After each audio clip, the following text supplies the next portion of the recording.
حقیقت سے اسی طواف کو چھوڑ سکتی ہے، لہذا اس کو چھوڑنے کی اجازت ہے۔ فرمایا به قال حدثنا يحيى بن سليمان قال حدثني ابن وهيب قال حدثنا عمرو بن محمد ان اباه حدثه عن ابن عمر قال كنا نتحدث بحجۃ الوداع، ہم بحث کیا کرتے تھے حجۃ الوداع کے بارے میں، اسے کہ کیا ہے حجۃ الوداع کا مطلب۔ دیکھا حضور صلی اللہ علیہ وسلم کے دور کو پانے والے ہیں، عملی طور پر حضور صلی اللہ علیہ وسلم کی زندگی مبارک کو دیکھ رہے ہیں، لیکن پھر بھی معنی مفہوم کے سمجھنے میں ان کو دقت ہو رہی ہے۔ سمجھا نا؟ الفاظ تو ہیں، وہ خود براہ راست حضور صلی اللہ علیہ وسلم کا عمل مبارک سامنے ہے، سوائے معدود چند صحابہ کے کسی کو بھی پتہ نہیں ہے کہ حضور صلی اللہ علیہ وسلم کا یہ حج وداعی ہے۔ حضرت ابو بکر کو خبر تھی، حضرت عمر فاروق کو خبر تھی، اور اس طرح کے اور صحابہ کو خبر تھی، عام صحابہ کو حضور صلی اللہ علیہ وسلم کے اس حج کی خبر بھی نہیں تھی، جیسے خود بیان فرما رہے ہیں۔ والنبی صلی اللہ علیہ وسلم بین اظہرنا، ہم نبی ہمارے سامنے موجود تھے، جو آپ صلی اللہ علیہ وسلم نے اس موقع پر ارشاد فرمایا تھا کہ میں آنے والے سال آپ سے نہیں ملوں گا، ہمارے تصور میں بھی نہیں آ رہا تھا کہ کیسے ہوگا۔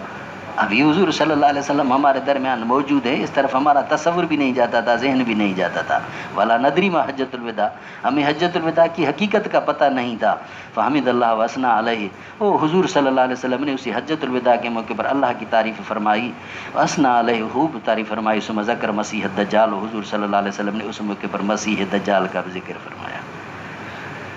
دجال آئے گا بابا، ہاں، دجال کے آنے کے متعلق ہمارے کچھ حضرات جو ہیں جیسے مودودی صاحب، وہ کہتا ہے کہ دجال کا آنا یہ ایک حضور صلی اللہ علیہ وسلم کا واہمہ تھا، الیاذ باللہ۔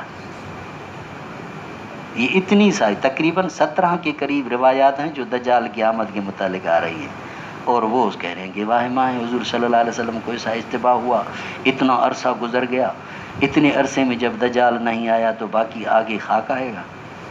یہ اس طرح کی باتیں اس نے کی ہیں۔ یہ اصل میں یہ لوگ اس طرح کے بیچارے جو ہوتے ہیں نا بغیر کسی استاد کے، تو یہی ان کا نتیجہ نکلتا ہے، پھر اس طرح کی باتیں وہ گھڑتے ہیں اور اس طرح کی وہ باتیں کرتے ہیں۔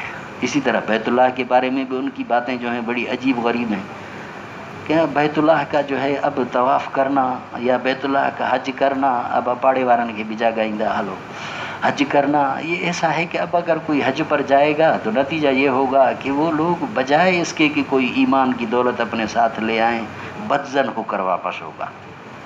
یہ خود اس نے اپنی تحریرات میں، اپنے خطبات میں یہ باتیں کہی ہیں، یہ حضرت لاہوری رحمۃ اللہ علیہ نے اس کی گرفت فرمائی اسی دور میں۔ یعنی اس طرح کی باتیں کر کے، یعنی گویا کہ لوگوں کو بیت اللہ کے حج سے برگزشتہ کرنا، بدزن کرنا۔ یقیناً کچھ لوگ ایسے بھی ہوں گے، لیکن ان کو پورے کے پورے حج پر بھی فیصلہ لگا دینا اور اس پر فتویٰ جھڑ دینا کہ اس طرح کے حج سے جو سوائے اس کے کہ لوگ بدزن ہو جائے، اس طرح کی جاہلیت جو آ رہی ہے حج کے اندر، یہ ہو گیا ہے، وہ ہو گیا ہے، فلاں ہو گیا ہے، یعنی اس کے ذہن میں جو ماڈل تھا حکومت الہیہ کا، چونکہ وہ سعودی عرب کے اندر وہ حکومت نہیں ہے، حکومت الہیہ، لہذا حج بھی نہیں ہے، اس لیے تو خود کو حج بھی نصیب نہیں ہوا۔ امریکہ تو گیا علاج کرانے کے لیے، لیکن سب حج خدا نے نصیب ہی نہیں کیا، وہ پہنچی وہیں پہ خاک جہاں کی خمیر تھی۔ بہت بڑا یہ اپنے دور کا ایک فتنہ تھا، جس فتنے کے بارے میں ہمارے علماء نے کردار ادا کیا، بڑی تفصیل ہے اس کی، بس تاریخ کو پڑھو تو پتہ لگے گا۔ فحمد اللہ فثنا علیہ ثم مسیح الدجال، تب تو یہ فتنے جا کر تھمے ہیں نا بابا، ایسے تھوڑی تھمے ہیں۔ فأتنب فی ذکرہ وقال ما بعث اللہ من نبی، اللہ نے نہیں بھیجا کوئی نبی الا انذر امتہ، مگر ہر نبی نے اپنی امت کو اسی دجال سے ڈرایا۔ انذرہ نوح والنبیون من بعدہ، حضرت نوح نے بھی ڈرایا اور نبیوں نے بھی ڈرایا اس کے بعد۔ وانہ یخرج فیکم، بے شک تمہارے اندر یہ نکلے گا، فما خفی علیکم من مثلہ من شانہ، تمہارے اوپر مخفی نہ رہے اس کی اوصاف میں سے، فلیس یخفی علیکم، بس نہ مخفی ہونا چاہیے تمہارے اوپر ان کے علامات کو، ان ربکم لیس بآور، بڑے میں بڑی نشانی یہ ہے کہ وہ کانا نہیں ہے۔ باقی چیزیں اس کی دجالیت اتنی ہوگی کہ ہر لحاظ سے لوگوں کے ایمان کو وہ سلب کر لے گا، اتنی اس کے اندر دجالیت ہوگی، یعنی کھانے پینے کی چیزیں بھی لوگوں کی اپنے قبضے میں لے لے گا، اور بھی اس کے پاس تصرفات ہوں گے جو بہت بڑے تصرفات ہوں گے، جس کی وجہ سے اچھے بھلے ایمان والے بھی اپنے ایمان کے لحاظ سے تردد کا شکار ہو جائیں گے۔ لیکن موٹی نشانی میں تم کو بتاتا ہوں کہ موٹی نشانی اس کی یہ ہے کہ یہ کانا ہوگا، بس یہ بڑی نشانی ہے. اسی کانے کی نشانی کو جب دیکھو تو سمجھو کہ یہ دجال ہے. کسی بھی لحاظ سے اس پر ایمان نہ لاؤ, کبھی بھی اسی کو تسلیم نہ کرو. وَإِنَّهُ آوَرَ عَيْنُ الْيُمْنَى كَأَنَّ عَيْنُهُ أَنبَتٌ طَافِيَةٌ, یہ گویا کسی کی آنکھ جو ہے وہ انگور پھولا ہوا ہے. إِلَّا إِنَّ اللَّهَ حَرَّمَ عَلَيْكُمْ, خبردار اللہ نے حرام فرمایا ہے تم پر دماءکم تمہارے خونوں کو, واموالکم تمہارے مالوں کو, کا حرمت یومکم ھذا جیسے کہ اللہ نے اس دن کو حرمت والا فرمایا ہے, فی شہرکم ھذا اسی بلدکم ھذا تمہارے اسی شہر میں, فی شہرکم ھذا اس مہینے میں. اللہ خبردار, حل بلغتو کیا میں پہنچا چکا, قالوا نعم صحابہ نے کہا اللہم اشہد اللہم اشہد, 3 مرتبہ حضور صلی اللہ علیہ وسلم نے فرمایا ویلکم ویحکم انظروا, خیال رکھنا, لا ترجعوا بعدی کفارا, تم میرے بعد اسی طرح کفار نہ بننا, یعنی کفار کے اعمال کا مرتکب نہ ہونا. یضرب بعضکم رکاب بعض, کے بعضوں کی گردنوں کو مارتے پھریں, مسلمان سمجھ کر کسی کی گردن کو نہ مارنا. باقی اختلاف رائے کی وجہ سے یہ چیزیں ہوئیں, صحابہ میں آئیں, حضور صلی اللہ علیہ وسلم نے اس سے بھی باخبر فرمایا, متنبہ فرمایا. اسی لیے صحابہ کی جو مشاجرت ہے وہ نیک نیتی پر مبنی ہے, اجتہاد پر مبنی ہے. وہ اس کا مقصد یہ نہیں ہے کہ الیاذ باللہ حضور صلی اللہ علیہ وسلم کے بعد سب کے سب دین اسلام سے پھر گئے تھے, نہیں, یہ مقصد نہیں ہے.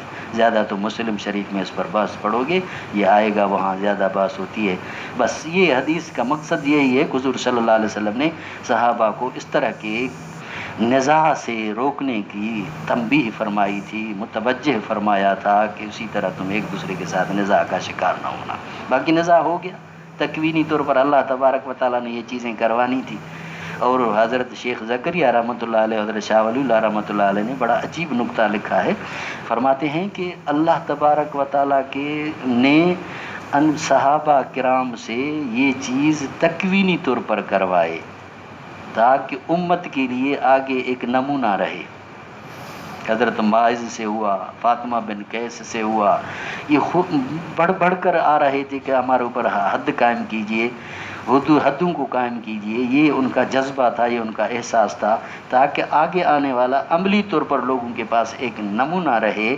اسی نمونے کے لیے گویا کہ یہ صحابہ تختہ مشق بنے.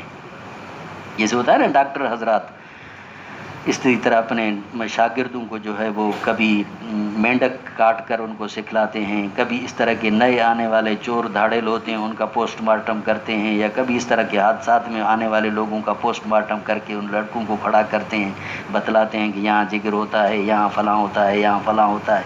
یہ سب مشق کروائی جاتی ہے. تو اسی طرح گویا کہ صحابہ کرام رضوان اللہ علیہم اجمعین یہ امت کے لیے تختہ مشق بنے تھے, انہوں نے یہ قربانی دی تھی.